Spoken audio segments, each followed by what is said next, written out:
Welcome to SAT Prep for Tuesday, April 27th. We're going to talk about SAT Prep strategy. But first, let me share my screen.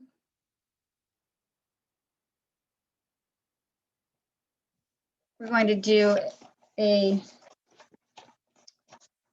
SAT Prep warm-up here, and I'll show you at the beginning of class how the SAT writers of this question would suggest that you would do this question. And then I'm going to teach you a strategy and show you how you could also use this strategy.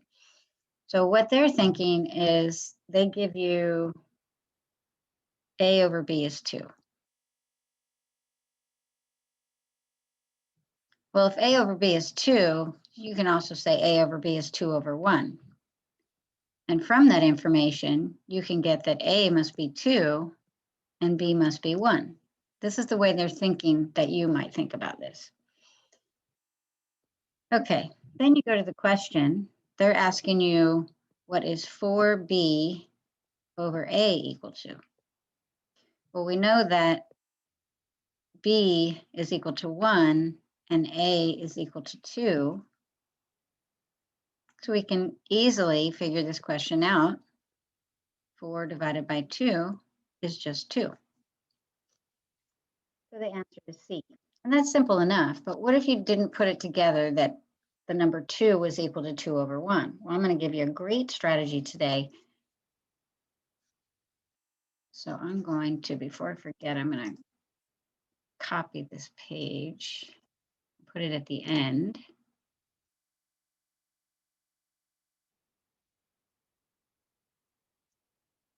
There we go. All right. So then we're going to do this problem slightly different at the end of class after I teach you this method. We have a blank page. Just get rid of that. All right. So there's the warm-up. Now, let's go ahead and pause the video right now and see if you can fill in all of these blanks.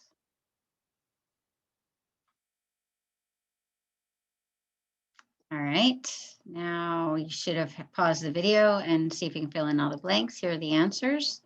There's a 25-minute and a 55-minute, and they're separated out by the shorter one is 20 items, the longer one's 38. And they have a certain number of multiple choice, 15 and 5 open-ended. Here you've got 30 multiple choice and 8 open-ended. The reason why it's so important for you to know this is that the problems get harder as you progress through the test, right? So remember, I told you before, you should take your time, most of your time on the first, for the 25-minute, on the first, let's say 12 problems, then skip some and then go to the grid in part. So it's important you know where you are in the test. All right, so today we're going to use the classic method backdoor problems. The classic method number 1 was the trial and error. We did trial and error with multiple choice as well as grid in problems. But this one is my favorite trick for 2 reasons. Because it's easy to do and it gives you something, it gives you a strategy to use when you're stuck. It's also really easy to spot when to use it. When to use it, this is important. How to recognize a backdoor problem. There will be variables in the question and in the answers, right? So look at the variables in the question.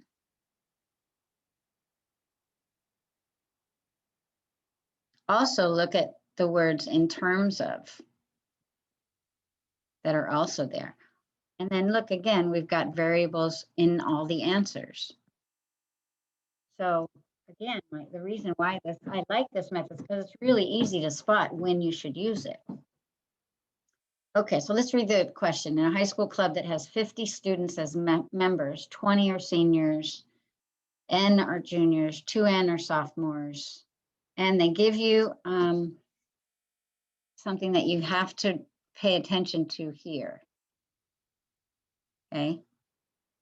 This is saying that whatever number you choose for N, because it says in backdoor steps, number 1, make up numbers for each of the variables. Whatever number you choose, you have to choose numbers that fit the problem.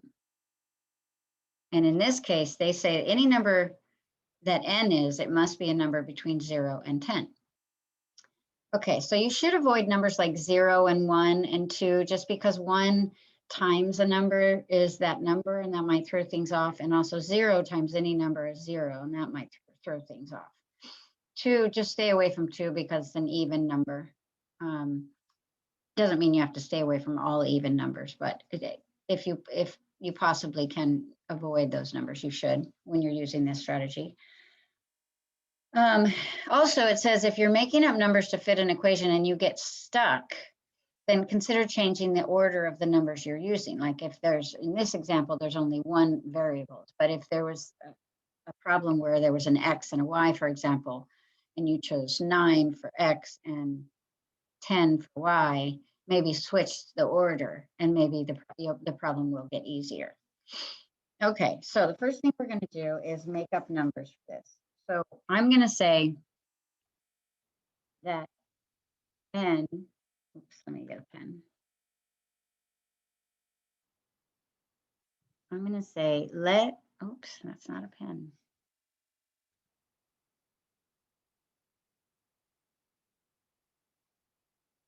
All right, so I'm going to say let n equal, and I'm just going to choose a number between 1 and 10, 5, right? And you don't have to anguish about it. I'm just going to say that's what it is. And remember, what you're doing is you're making up numbers for each of the variables, and there's only one.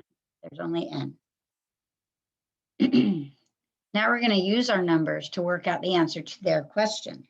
So first of all, let's make a little note up here that what we have are 50 members, right? 50 students. And we've got seniors, which are 20, N, which are juniors, 2N are sophomores, and the question is, what percent of the members are freshmen? So we'll just call that F. So now we're going to use our numbers to work out the answer to their question, which is what percent are freshmen, right? So we've got 20 plus N plus 2N plus the number of freshmen would equal 50. 50 total high school club members. Well, we said that N was 5, so we're going to use our numbers to work out the answer to their question. So what we're left here, if we simplify this, is we've got 20 plus 15, or 35.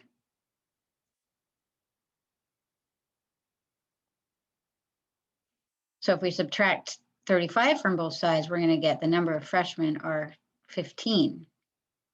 But we have to be careful here. It says what percent. So we know that there are 15 freshmen. To get that as a percent, we have to take 15 and divide it by the total number. And if we put that in our calculator, we're going to get 0.30, which is equal to 30%. Okay. So notice that 30%, of course, is not, where's my mouse? 30% is not one of these answers, right? But we're not done because we haven't gone around the back door yet.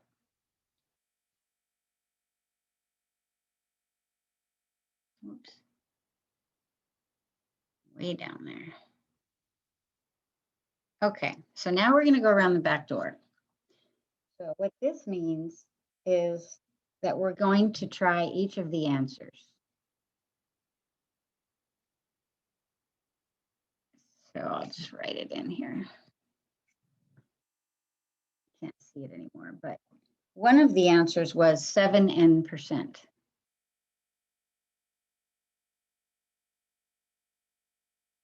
So we're going to put Rn in there. Oh, actually, let me use a different color so you can see what I'm doing.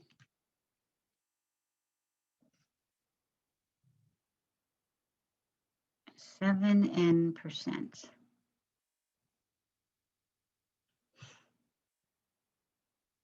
And we said Rn was going to be 5, right?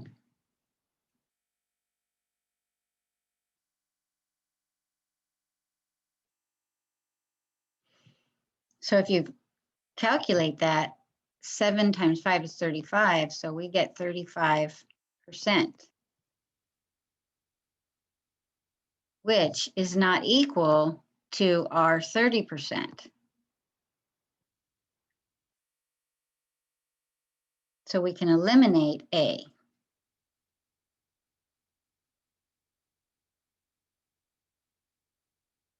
Let's try B. B is 30 minus 3n%.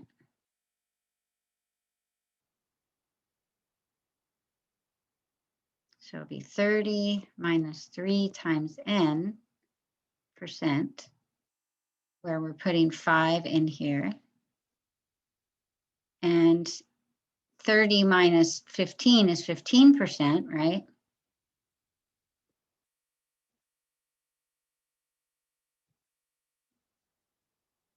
Which is also not equal to 30%. So that answer can be eliminated as well. Let's try C. C is 50 minus 3n%.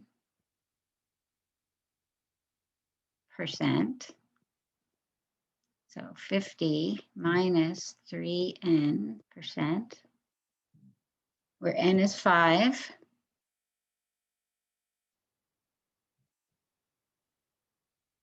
This is going to equal 35%, which also does not equal 30%. So we can eliminate that one as well. So let's try D. Looks like that might be our answer. D is 60 minus 6n. So that would be 60 minus 6 times Rn, which was 5.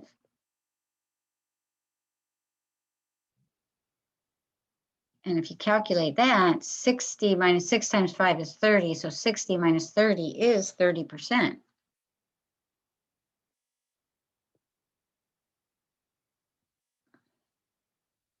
So because our two answers match, this is your answer. Now, what was our answer? D, right? Because if we use the same n value in the answer that we use in the question, they have to match up.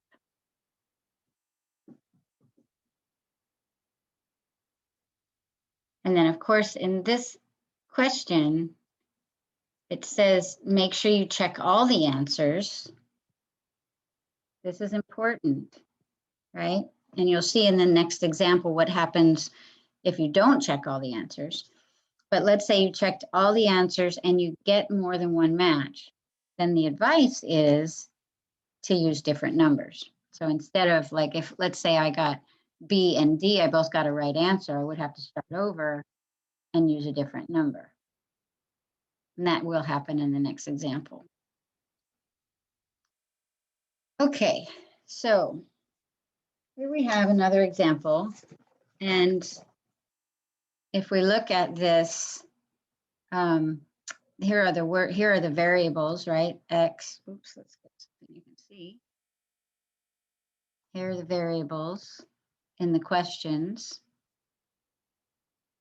And here are the variables in the answers. So that's, to me, says backdoor strategy. Okay, so first thing we're going to do is make up numbers for each of the variables. All right, so let's see. It says if a square's area equals x. Well, let's think about a square for a minute. A square Sorry, I'm with that highlighter again. A square's area, if this was the side and this was a side, the area equals the side squared. Okay. So when I make up my numbers, I'm looking at the answers and I see that in answer C, I have to take the square root of whatever I decide my X is going to be. And then D, you always also have to take the square root. So I'm going to try a number that's a perfect square so that when I take the square root of it, it'll work. So let's say, let X equal 4. So think about area equals side squared. And if we let the area equal 4, 4 is equal to side squared. So if 4 is equal to side squared, then side length must equal 2, right? Because 2 squared is equal to 4. All right, so now we're going to let our numbers, use our numbers to work out the answer to their question. Well, their question is, which of the following expressions gives the perimeter in terms of X? So perimeter is 2 times the length plus 2 times the width, right, of any rectangle, and of which a square is. Well, the length and the width are the same length, right? So we could say 2 times side length plus 2 times side length, or the perimeter is going to equal 4 times the side length. Well, we're working out the answer to their question here, right? So the side length we decided was 2. So we're going to put that in. Perimeter equals 4 times the side length, because if the area was 4 of the original square, then the side length had to be 2, and we need side length in order to find perimeter. So the number this time we're trying to match is 8. Okay, so we're trying to match 8 with each one of the answers as we go around this back door.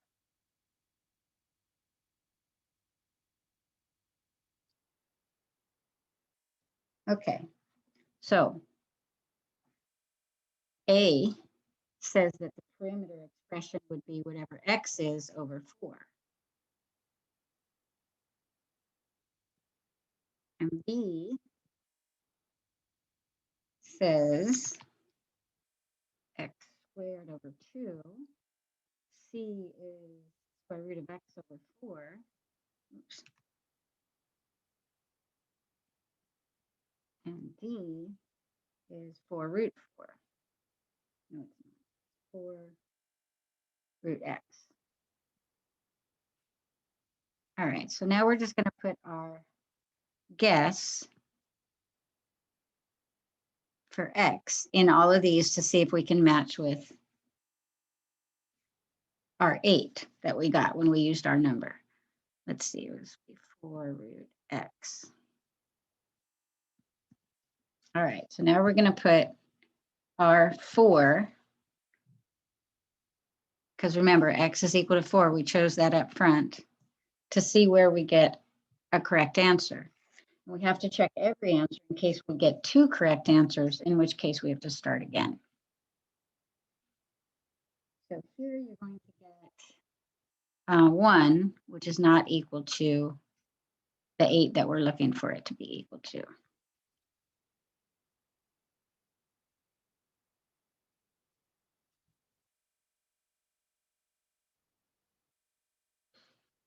Okay, if we simplify this, what do we got? 4 squared, deleted 4 squared over 2. That equals 16 over 2, which equals 8, right? Which does equal 8. But we have to check all of them in case we get doubles or more than 1. So the square root of 4 is 2 over 4. 2 over 4 is 1/2. So far we only have 1 right answer. So let's double check the last one. So let's see. Let me, for erase this.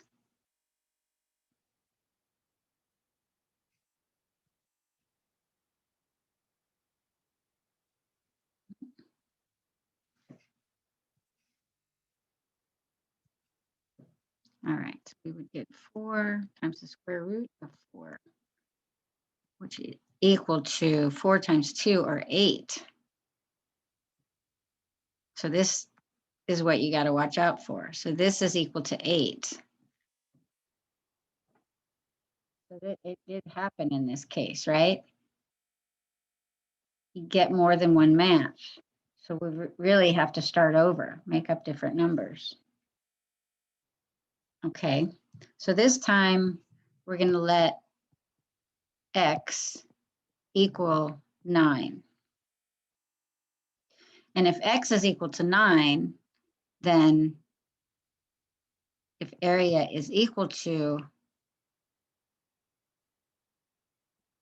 side squared, then 9 is equal to, oops, put that equal sign. Then 9 equals s squared, and s must be 3, right? Because 3 squared is equal to 9. So if the area of a square is 9, then that means its side length must be 3. So now we're going to work out perimeter is equal to, we already know it's equal to 4 times the side length. So perimeter is equal to 4 times the side length, and we got the side length is 3. So what we're looking to match now is 12.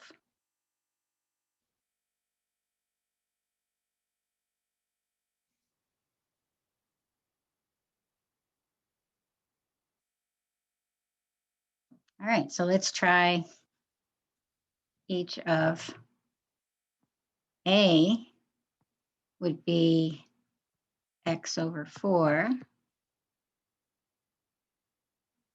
B is x squared over 2.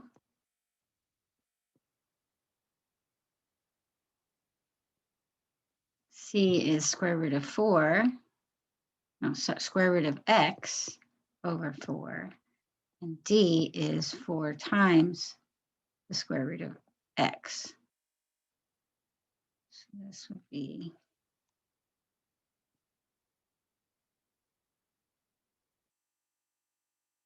all right. So what we're going to do is we're going to check what our side length is, 3, in each one of these. No, we're not. We're going to check what we said x was. So x is 9. So we're going to put 9 here, here, and here, and here.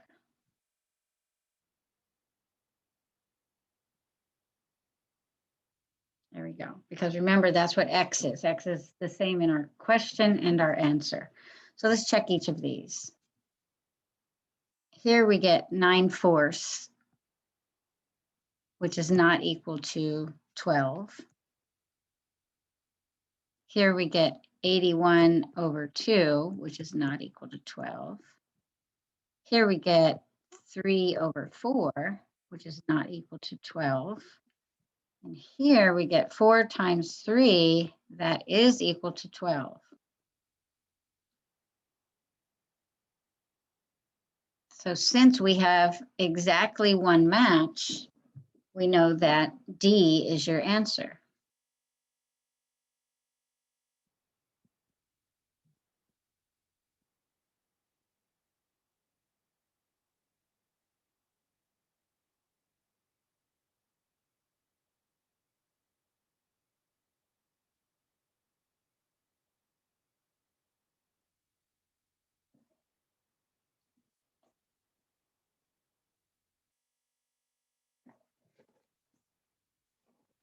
All right, let's try another one. All right, so it says if P plus R plus 1 is n squared, then which of the following is the average of P and R? So same steps, and notice we've got variables in the question and variables in the answer. Therefore, it's prime for a backdoor problem. All right, so the first step is to make up numbers for each of the variables. We're going to try something easy. Let's say n is equal to 6. So if n is 6, then we can say that n squared is equal to 36.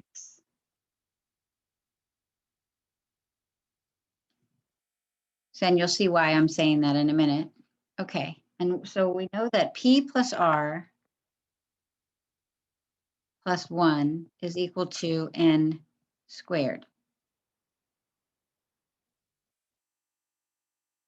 So we've got some number p plus some number r plus 1 is equal to n squared. Well, we know that n squared is 36, right? So all we did is pick a number for n to be equal to, okay?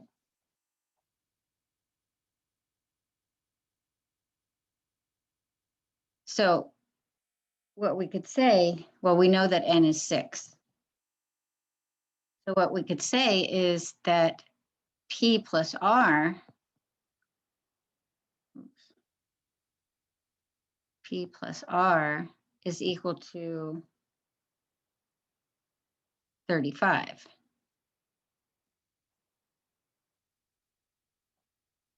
All right, now what has to be true is we need to answer the question, which is, what is the mean, the average of p and r? Well, p plus r divided by 2 is going to equal,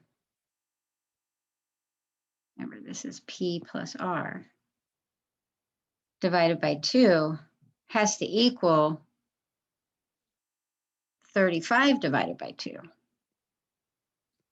right? Because if you take this equation and divide both sides by 2, on the left you will have the arithmetic mean. All right, so what do we get? We get 17.5, right? Because we don't have to know what P and R are individually if we're taking their average anyway, right? Okay, so now let's go around the back door to see if we have any matches. So let's try A. A is n plus 1 times n minus 1.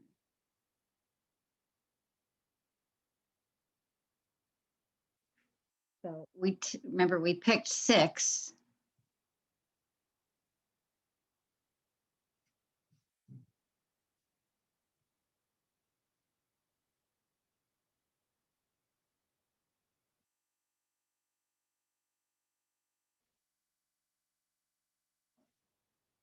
So if you did that, 35 over 2. Oops, we forgot to.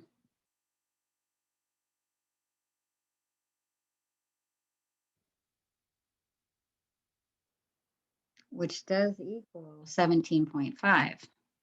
So we've got a match, right? Let's try B. So we've got 6 squared plus 1 over 2.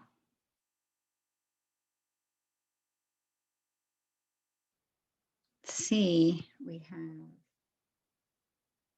2n squared minus 1. And D, we have n minus 1 squared all over 2. So all we're going to do is put our 6's that we decided n was going to be in each place for n and see if we get a match. So we got a match for A. If we do B, we're going to get 37 over 2, which is not equal to 17.5. Let's see if we did it, we would get 71, which is not equal to 17.5. And in B, if we did it, we would get 12.5, which is not equal to 17.5.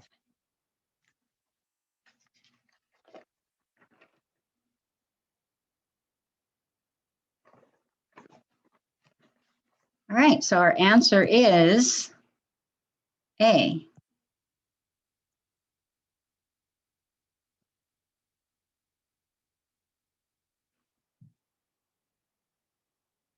All right, this one's a little bit easier. Here, we're going to make up numbers for each of the variables. So I'm going to say that I want A to equal 5. I want B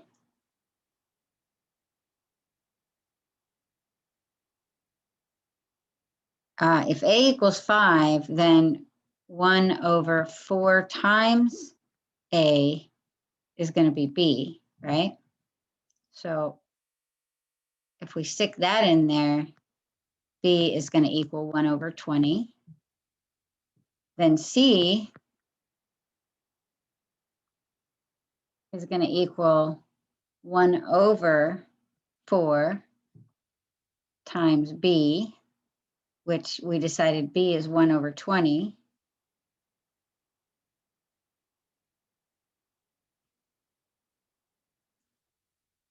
And question is, what is C over A, right?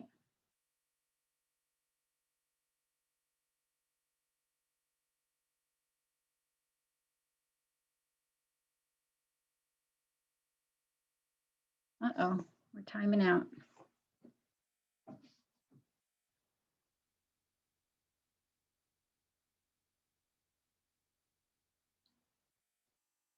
Well, I think what I'll do is I'll leave this question for next class since we're timing out.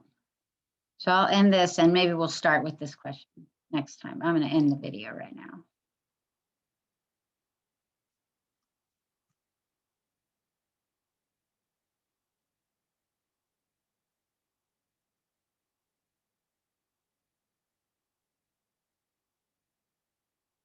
All right. So let's see. Let's go to courses. SAT Prep. This is you guys. April 26th, Tuesday. Here are the notes, and here is your assignment to do. Let's just double check it, make sure it's open, enabled. All right, so you guys should be good.